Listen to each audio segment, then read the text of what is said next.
আসসালামু আলাইকুম, সকলকে স্বাগত জানিয়ে শুরু করছি আজকের অ্যাপ্রোপ্রিয়েট প্রিপোজিশনের সাজেশনমূলক পার্ট 2 ভিডিও ক্লাস।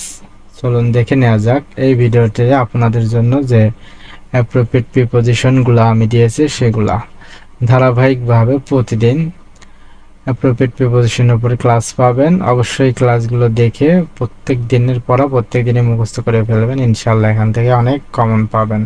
তো চলুন দেখে নেওয়া যাক আজকে অ্যাপ্রোপ্রিয়েট প্রিপোজিশনগুলো উইথ সেন্টেন্স সহ বাক্য সহকারে।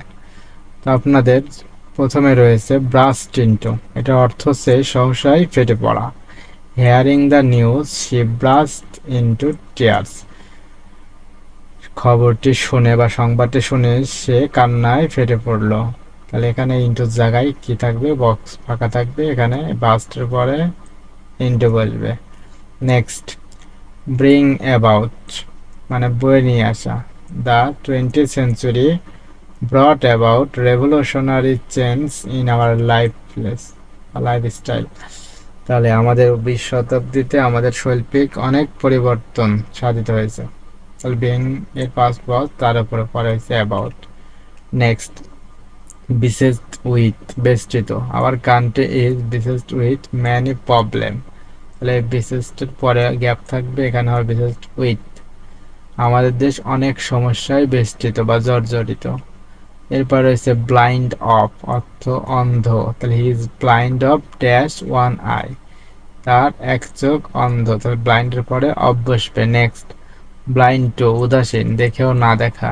The man is blind dash his son's fault, তাহলে এখানে কি হবে, ব্লাইন্ডের পরে টু, বিদ্যমান লোকটি তার ছেলের দোষ দেখেও দেখে না। এরপর রয়েছে বেসড অন, ভিত্তির ওপর প্রতিষ্ঠিত। Success is based dash hard work, তাহলে বেসডের পর কি হয়, অন। সফলতা কঠোর পরিশ্রমের ওপরে প্রতিষ্ঠিত বা নির্ভরশীল। এরপর রয়েছে বিজি উইথ, ব্যস্ত। He is always busy with a lot of commitments, সে অনেক ইয়েতে ব্যস্ত থাকে আর কি, বইদের পরে উইথ বসে। নেক্সট, বেনিফিশিয়াল টু উপকারী। Early rising is beneficial to health, বেনিফিশিয়ালের পরে গ্যাপ থাকলে আপনারা দিবেন টু। এরপর আছে বোস্টফুল অফ, অহংকারী। He is boastful of his wealth, সে তার সম্পদ নিয়ে অহংকারী। তাহলে বোস্টের পরে গ্যাপ থাকলে অফ হবে। এরপর আছে ব্লেসড উইথ, সুখী আশীর্বাদ পুষ্ট। He is blessed with a son, সে একটা ছেলে নেই, সুখী আছে। তাই ব্লেসড পরে কি হয়, উইথ বসবে। তাই ব্রিং অ্যাবাউট, আনয়ন করা বা সাধন করা। তাহলে evil deeds brings about ruin, খারাপ কাজ আমাদের জন্য ধ্বংস বয়ে নিয়ে আসে। তাহলে ব্রিং এর পরে কি বসবে, অ্যাবাউট।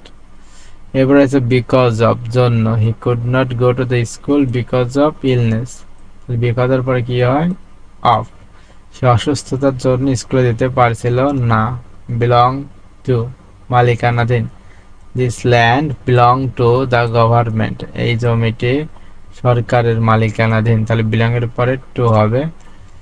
পরে ব্লো আউট, নিভিয়ে দেওয়া। ব্লো আউট দ্য ক্যান্ডেল, মোমবাতিটা নিভিয়ে দেওয়া। তাহলে ব্লোর পরে আউট বসবে, ব্লো আউট মানে নিভিয়ে দেওয়া। এই ছিল পার্ট 2 এর অ্যাপ্রোপ্রিয়েট প্রিপোজিশন সাজেশনমূলক ক্লাস। পরবর্তী ক্লাস পার্ট 3-তে এভাবে ধারাবাহিক পার্ট 4 পার্ট 5 এভাবে প্রতিদিন ক্লাস পাবেন। তো সাথে থাকবেন, এতক্ষণ সাথে থাকার জন্য সকলকে ধন্যবাদ।